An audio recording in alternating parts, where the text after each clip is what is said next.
Price lord. ದೇವರಿಗೆ ಪ್ರಿಯರಾದವರೇ, ಈ ದಿನದಲ್ಲಿ ಕೂಡ ನಾವು ಕರ್ತನ ವಾಕ್ಯವನ್ನು ಧ್ಯಾನಿಸಿಕೊಳ್ಳೋಣ. ಯೇಸು ಸ್ವಾಮಿ ಈ ರೀತಿಯಾಗಿ ಹೇಳುತ್ತಾರೆ, ದೇವರ ಚಿತ್ತವನ್ನೇ ನೆರವೇರಿಸುವುದೇ ನನ್ನ ಆಹಾರ ಎಂಬುದಾಗಿ. ಆದ್ದರಿಂದ ವಾಕ್ಯ ಹೇಳ್ತಿದೆ, ನಾವು ಎಲ್ಲರೂ ಕೂಡ ದೇವರ ವಾಕ್ಯದಿಂದ ನಾವು ಬದುಕುತ್ತೇವೆ ಎಂಬುದಾಗಿ. ಆದ್ದರಿಂದ ಪ್ರತಿದಿನವೂ ಪ್ರತಿ ಸಮಯಗಳಲ್ಲೂ ಕರ್ತನ ವಾಕ್ಯವನ್ನು ಧ್ಯಾನಿಸುವುದು ನಮ್ಮ ಆತ್ಮಕ್ಕೆ ಬಲವು, ಅದು ನಮ್ಮ ದೇಹಕ್ಕೆ ಒಳ್ಳೆಯದು ಆಗಿರುವಂಥದ್ದಾಗಿದೆ. ಆದ್ದರಿಂದ ಈ ದಿನ ಧ್ಯಾನಕ್ಕೆಂದು ಒಂದು ವಾಕ್ಯವನ್ನು ತೆಗೆದುಕೊಳ್ಳುತ್ತೇನೆ. 1 ಸಾಮುವೇಲ್ 2ನೇ ಅಧ್ಯಾಯ 7ನೇ ವಾಕ್ಯವನ್ನು ನಾನು ಓದಿಕೊಳ್ಳುತ್ತೇನೆ.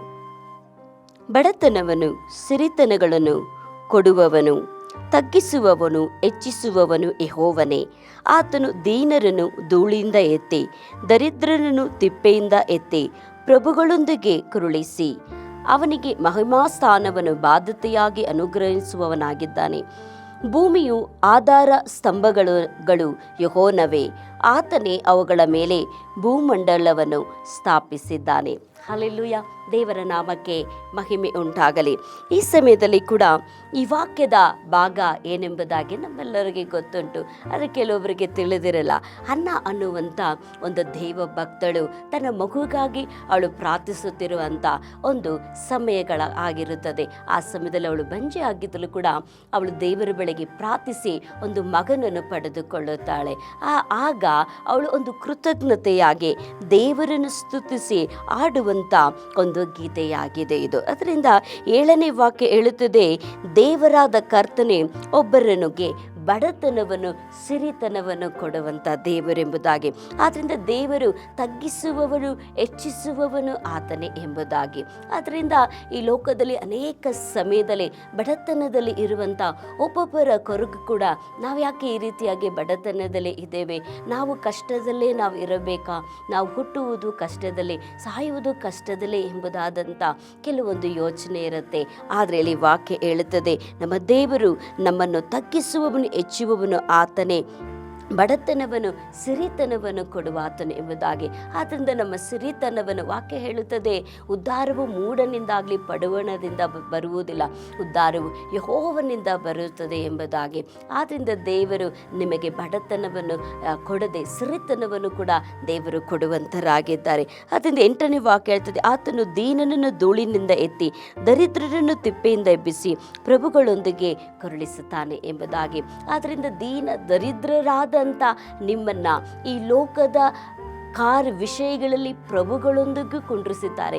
ಅದಕ್ಕಿಂತಲೂ ಹೆಚ್ಚಾಗಿ ಇನ್ನೊಂದು ನೋಡುತ್ತಾ ಇದ್ದೇವೆ, ಯೇಸು ಸ್ವಾಮಿ ಹೇಳುತ್ತಾರೆ, ನೀವು ಪರಲೋಕದಲ್ಲಿ ನನ್ನ ಜೊತೆ ನನ್ನ ತಂದೆಯ ಬಳಿಯಲ್ಲಿ ನನ್ನ ಬಲಪಾರ್ಶ್ವದಲ್ಲಿ ನೀವು ಕೂತುಕೊಳ್ಳುತ್ತೀರಿ ಎಂಬುದಾಗಿ. ಆದ್ದರಿಂದ ಆ ಪರಲೋಕದಲ್ಲಿ ದೇವರು ನಮಗೆ ಪ್ರಭುಗಳೊಂದಿಗೆ ಎಲ್ಲ ದೇವದೂತರೊಂದಿಗೆ ಕುಂಡ್ರಿಸುವಂತೆ ಮಾಡುವಂತರಾಗಿದ್ದಾರೆ.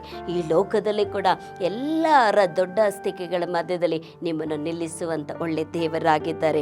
ಆತನಿಗೆ ಮಹಿಮಾಸ್ಥಾನವನ್ನು ಬಾಧ್ಯತೆಯಾಗಿ ಅನುಗ್ರಹಿಸುವಂತ ದೇವರು, ನಿಮಗೆ ಮಹಿಮಾಸ್ಥಾನವನ್ನು ಬಾಧ್ಯತೆಯಾಗಿ ಅನುಗ್ರಹಿಸುವಂತ ನಮ್ಮ ಯೇಸು ಸ್ವಾಮಿಯಾಗಿದ್ದಾರೆ. ಅಲ್ಲಿ ವಾಕ್ಯ ಹೇಳ್ತಿದ್ದೆ, ಭೂಮಿಯ ಸ್ತಂಭಗಳು ಯೆಹೋವನವೇ, ಅವುಗಳ ಮೇಲೆ ಭೂಮಂಡಲವು ಸ್ಥಾಪಿತವಾಗಿದೆ ಎಂಬುದಾಗಿ. ಅದರಿಂದ ಎಲ್ಲವನ್ನು ಸ್ಥಾಪಿಸಿರುವುದು ದೇವರೇ, ಎಲ್ಲವನ್ನು ಉಂಟು ಮಾಡಿರುವುದೇ ದೇವರೇ. ಅದರಿಂದ ಒಬ್ಬ ಮನುಷ್ಯನಿಗೆ ಏನು ಕೊಡಬೇಕು ಕೊಡಬಾರದಂತ ಎಲ್ಲವನ್ನು ತೀರ್ಮಾನ ಮಾಡುವಂತನು ಕರ್ತನಾಗಿದ್ದಾರೆ. ಆದರೆ ವಾಕ್ಯ ಹೇಳ್ತಿದ್ದೆ, ನನ್ನನ್ನು ಕೇಳಿಕೊಳ್ಳಿರಿ, ಆಗ ನಾನೇನು ಮಾಡ್ತೇನೆ, ನಿಮಗೆ ಎಲ್ಲವನ್ನು ಕೊಡುತ್ತೇನೆ ಎಂಬುದಾಗಿ. ಅದರಿಂದ ಈ ಸಮಯದ ನಾನು ನಿಮಗಾಗಿ ಪ್ರಾರ್ಥಿಸಿಕೊಳ್ಳುತ್ತೇನೆ.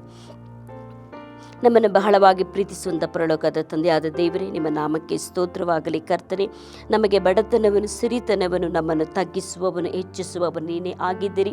ಕರ್ತನೆ, ಬಡತನದಲ್ಲಿ ಇದ್ದು ಕರ್ತನೆ ಕಷ್ಟಪಡುವಂಥ ಒಬ್ಬೊಬ್ಬರ ಕಷ್ಟಗಳನ್ನು ಕೂಡ, ಒಬ್ಬೊಬ್ಬರ ಕಣ್ಣೀರುಗಳನ್ನು ನೀಗಿಸಿ ದೇವರಾದ ಕರ್ತನೆ ಅವರ ಸಿರಿತನದಲ್ಲಿ ಬಾಳುವುದಕ್ಕೆ ಸಹಾಯ ಮಾಡು. ಅಪ್ಪ, ತಗ್ಗಿದವರ ಎಲ್ಲರ ಬಾಳನ್ನು ಕೂಡ ಸ್ವಾಮಿ ನೀನು ಕರ್ತನೆ ಹೆಚ್ಚಾಗುವಂತೆ ಕೂಡ ಸ್ವಾಮಿ ನೀನು ಸಹಾಯ ಮಾಡು.